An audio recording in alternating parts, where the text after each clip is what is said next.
ফারাক্কা আমিরুল ইসলাম শামশেরগঞ্জ, নূর আলম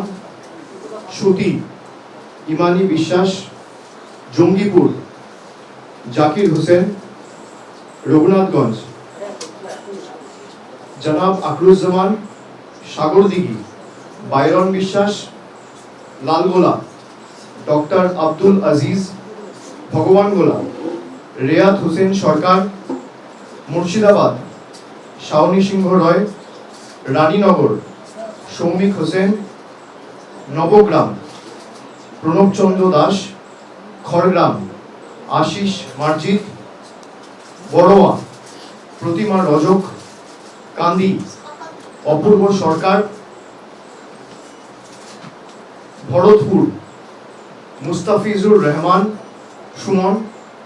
রেজিনগর, আতাউর রহমান বেলডাঙ্গা, রবিউল আলম চৌধুরী বহরমপুর, নারুগোপাল মুখার্জি হরিহরপাড়া, নিয়ামত শেখ নওদা, শাহিনা মুমতাজ দমকল, হুমায়ুন কবির অর্থাৎ প্রাক্তন আইপিএস, যিনি আগে দেবরা থেকে কন্টেস্ট করে এমএলএ হয়েছিলেন, দমকল হুমায়ুন কবির প্রাক্তন আইপিএস, জলঙ্গি বাবর আলী